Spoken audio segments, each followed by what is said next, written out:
அன்பு நண்பர்களே, இந்த வீடியோவை பற்றி நமது டெலிவர் ரஜினிஷ் என்ன சொல்றாருன்னு பார்ப்போம். அடுத்தவர்களுக்காக என் வாழ்க்கையை தியாகம் செய்கிறேன். அவர்களின் முன்னேற்றத்திற்காகவும் நலனுக்காகவும் 24 மணி நேரமும் உழைக்கிறேன் என்று 24 மணி நேரமும் புலம்பும் மனிதரா நீங்கள்? அடுத்த 15 நிமிடம் நான் சொல்வதை கவனமாக கேளுங்கள். ஒரு நபரின் தாயாருக்கு வயதாகிவிட்டது. தனது தாய்மேல் வைத்திருக்கும் உண்மையான பாசத்தில் அவருக்கு எல்லா பணிவிடைகளையும் செய்கிறார். இல்லை, இது எனது கடமை, எனது பொறுப்பு என்ற மனநிலையில் பணிவிடை செய்தால் அது மிகப்பெரிய தவறு. He loves serving the old woman. தனது விருப்பத்தின் பெயரிலேயே எல்லா வேலைகளையும் செய்கிறார். It is simple. இங்கே அவர் தியாகியாகிவிடவில்லை, தியாகம் செய்ய முயற்சி எதுவும் செய்யவில்லை. ரிமெம்பர் ஆல்வேஸ், எப்போதெல்லாம் நீங்கள் தியாகி ஆகிறீர்களோ, யாருக்காக நீங்கள் தியாகம் செய்கிறீர்களோ, அந்த நபரை உங்களால் ஒருபோதும் மன்னிக்க முடியாது. அந்த காயத்தை சுமந்து கொண்டே இருப்பீர்கள். எனவே ஒரு நாள் பழி தீர்த்து விடுவீர்கள். But the whole world has been trained. ஒரு தந்தை குழந்தைகளுக்காக தன் கடமையை செய்கிறார். அந்த குழந்தைகள் அதை மறப்பதும் இல்லை, மன்னிப்பதும் இல்லை. தந்தையோ நான் உங்களுக்காக தியாகம் செய்தேன் என்பதை வாழ்நாள் முழுவதும் சொல்லிக்கொண்டே இருக்கிறார். யாரும் யாருக்காகவும் தியாகம் செய்யவில்லை. உங்கள் குழந்தைகளை நீங்கள் நேசித்தால் வேலை செய்யுங்கள். நேசிக்கவில்லை என்றால் வேலை செய்யாதீர்கள். That children should not live a burdened life. முதலில் சுயநலமாக இருங்கள். Only then can you be unselfish. இது நான் சுயநலத்தை போதிப்பது போல் தோன்றும். Yes, I am teaching it. எல்லோரும் சுயநலமாக இருந்துவிட்டால் உலகம் அழகானதாக இருக்கும். நினைத்து பாருங்கள். ஒவ்வொருவரும் மகிழ்ச்சியாக இருக்க முயற்சி செய்கிறார்கள். ஒவ்வொருவரும் தனது வாழ்க்கையை கொண்டாட முயற்சி செய்கிறார்கள்.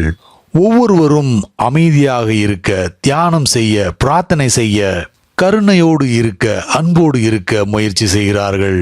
இவை எல்லாமே உங்களை மகிழ்ச்சியாக்குகிறது. அப்போது உலகமும் மகிழ்ச்சியாக இருக்கும். ஆனால் இங்கே ஒருவரும் மகிழ்ச்சியாக இருக்க முயற்சி எடுக்கவில்லை. மக்கள் அடுத்த மனிதர்களை மகிழ்ச்சிப்படுத்த முயற்சி செய்கிறார்கள். நாம் மகிழ்ச்சியாக இல்லாத போது அடுத்தவர்களை எப்படி மகிழ்ச்சிப்படுத்த முடியும்? You make them more unhappy. அடுத்தவர்களை மகிழ்ச்சிப்படுத்த முயற்சி செய்து எல்லோருமே சோகமாக இருக்கிறார்கள். நம்மால் ஒருவரையும் சந்தோஷப்படுத்த முடியாது, துக்கப்படுத்தவும் முடியாது. நம்மால் முடிந்த ஒன்றே ஒன்று என்னவென்றால் நாம் மகிழ்ச்சியாக இருக்க முடியும் என்பதுதான்.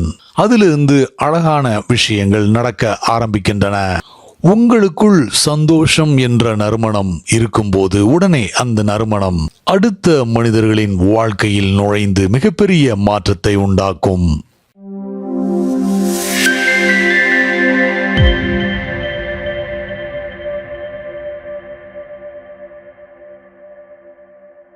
முன்னேற்றம் என்பது தேவையில்லாத ஒன்று. There is no need for any progress.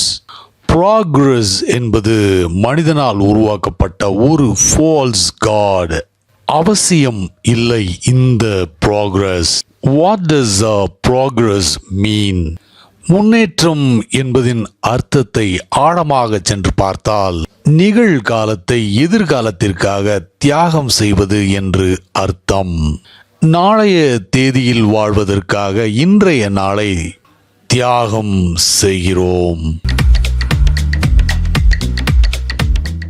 நன்றாக கவனியுங்கள். அப்போது நாளை என்பதும் நாளையாக இருக்காது. அது மீண்டும் இன்று என்றாகிவிடும். அதையும் நாம் நாளை என்பதற்காக தியாகம் செய்கிறோம்.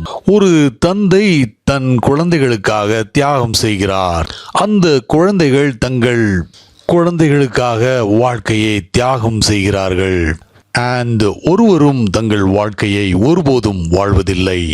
ஒரு தலைமுறை அடுத்த தலைமுறைக்காக தியாகம் செய்கிறது. அது ஏன்? ஏனென்றால் அங்கே எந்த முன்னேற்றமும் இல்லை. ப்ராக்ரஸ் என்ற பெயரில் எதுவும் நடந்திருக்கவில்லை. அப்படி பார்க்கும்போது ஒருவரும் காலம் காலமாக தலைமுறை தலைமுறையாக தங்கள் வாழ்க்கையை வாழவில்லை என்றே அர்த்தம். அதனால்தான் இந்த முன்னேற்றத்திற்கு ப்ராக்ரஸிற்கு அவசியம் இல்லை என்று சொன்னேன். இந்த வார்த்தை ப்ராக்ரஸ் நம்மை எதிர்காலத்திற்கு நகர்த்தி கொண்டு போய்விடுகிறது. அதற்கு ஒரு முடிவே இருக்காது. இப்போது அந்த முன்னேற்றத்தை அடைந்து விட்டோம் என்ற மனநிலையை நாம் எட்டவே போவதில்லை.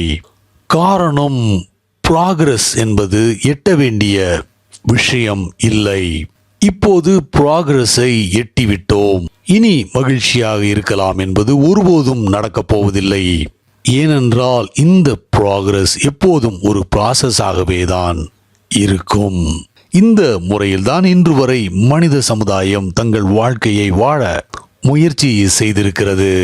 முன்னேற்றம் அல்லது ப்ராக்ரஸ் என்ற பெயரில் எல்லா கொண்டாட்டங்களும் சந்தோஷங்களும் மகிழ்ச்சியும் கோட்டையிடப்பட்டிருக்கிறது. இனியும் இந்த தியாகம் தேவையில்லை. எதிர்காலத்தை மறந்து விடுங்கள். உங்கள் வாழ்க்கையை உங்களுக்காக வாழுங்கள். You live for your self. இன்னும் சிறிது காலம் இருக்கிறது. So live totally. உங்கள் குழந்தைகள் அவர்களுடைய வாழ்க்கையை வாழ்வார்கள். உங்கள் வாழ்க்கையை அதற்காக தியாகம் செய்ய வேண்டாம். தியாகம் செய்யும் அப்பாக்கள் மிகவும் ஆபத்தானவர்கள். அவர்கள் ஒருபோதும் தங்களுடைய குழந்தைகளை மன்னிப்பதில்லை. தென் அந்த குழந்தைகளும் அவர்களுடைய தந்தைகளுக்கு எப்போதும் எதிராகவே இருப்பார்கள். நான் எவ்வளவு தியாகம் செய்திருக்கிறேன் தெரியுமா என்ற அவர்களது தந்தையின் இந்த ஆட்டிடியூடை அவர்களால் மன்னிக்க முடியாது.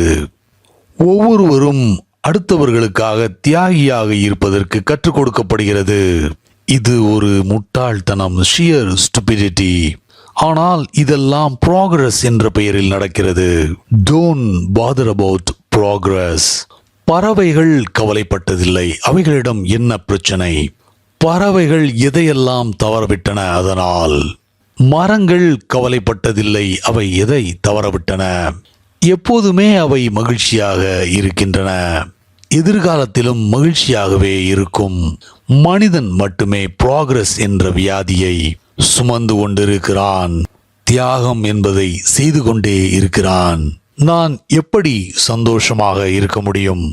நான் கடினமாக வேலை செய்ய வேண்டியிருக்கிறது. அப்போதுதான் நாளை கையில் பணம் இருக்கும். அப்போதுதான் நான் ஜாலியாக இருக்க முடியும். இதுதான் மனிதனின் நிலைமை. ஆனால் நாளை என்பது வரப்போவதில்லை. Then how can you enjoy? குழந்தைகள் இருக்கிறார்கள். நாம் கடினமாக உழைக்க வேண்டியுள்ளது. அப்போதுதான் குழந்தைகள் ஜாலியாக இருக்க முடியும். தென் அவர்களுக்கு அவர்களுடைய குழந்தைகள் வருவார்கள். அந்த குழந்தைகளுக்கும் குழந்தைகள் வருவார்கள். தென் எப்போதுதான் ஒருவன் மகிழ்ச்சியாக இருக்க வேண்டிய நேரம் வரும். ஒருவருடைய தாய் தியாகம் செய்கிறார். அவர் ஒரு நிமிடம் கூட மகிழ்ச்சியாக இருப்பதில்லை. அவருடைய குழந்தைக்காக வேலை செய்து கொண்டே இருக்கிறார். இப்போது அந்த மனிதர் மகிழ்ச்சியாக இருக்கிறாரா? ஏனென்றால் அவருக்காக அவருடைய தாய் தியாகம் செய்திருக்கிறார். ஆனால் அந்த மனிதருக்கு மகிழ்ச்சி இல்லை. காரணம், அந்த தாய் இவரையும் நாட்டிற்காக, மதத்திற்காக, மனித குலத்திற்காக தியாகம் செய்வதற்கு கற்றுக் கொடுத்திருக்கிறாள். இனி தியாகம் செய்வதை பற்றி பேச வேண்டாம். முன்னேற்றம் அல்லது ப்ராக்ரஸை பற்றி பேச வேண்டாம்.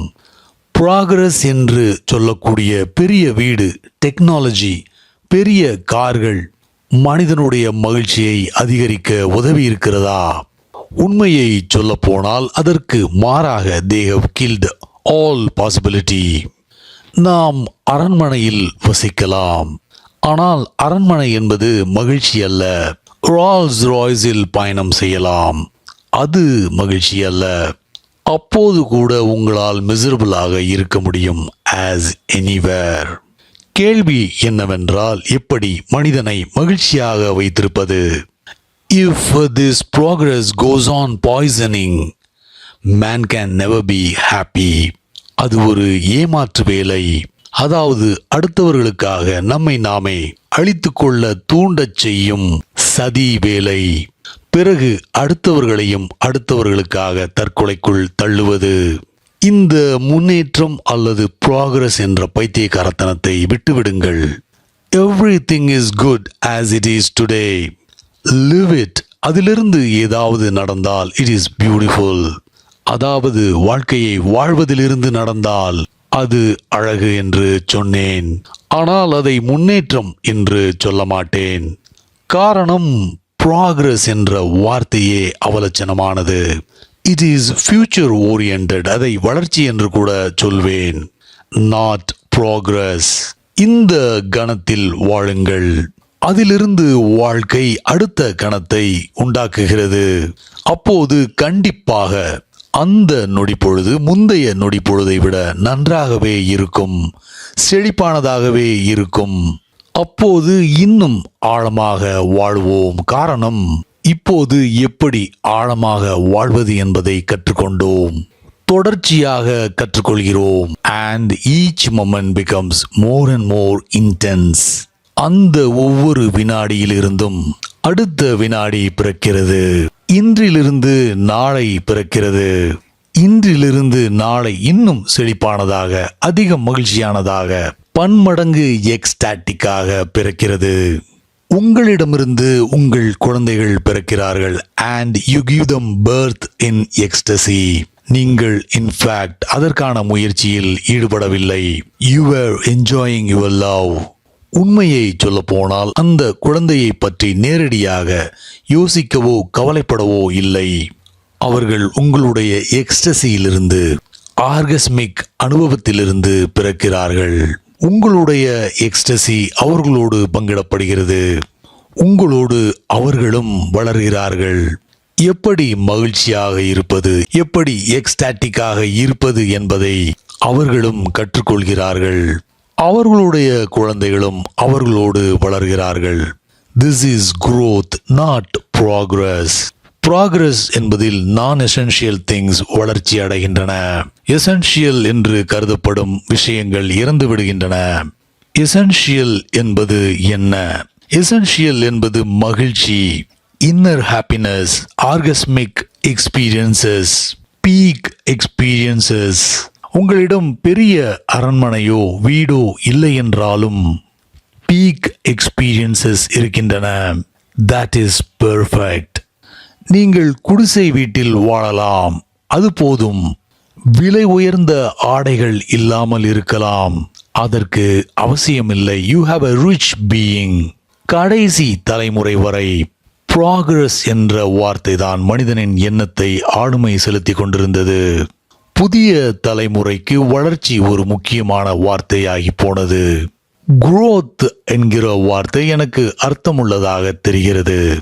வளர்ச்சி அல்லது growth என்பது நிகழ்காலத்தை சார்ந்தது. ப்ராக்ரஸ் அல்லது முன்னேற்றம் என்பது ஃபியூச்சர் ஓரியன்டட். growth வாழ்க்கையை வாழ்வதிலிருந்து வருகிறது. growth is life. progress is suicide. Thanks for வாட்சிங். முடிந்தளவு உங்களோட நண்பர்களோட வீடியோவை ஷேர் பண்ணுங்கள். உங்களுடைய விமர்சனங்களை காமெண்ட்ஸில் சொல்லுங்கள். அடுத்த வீடியோவில் சீக்கிரம் உங்களை எல்லாரையும் சந்திக்கிறேன். Until then, take care. Bye.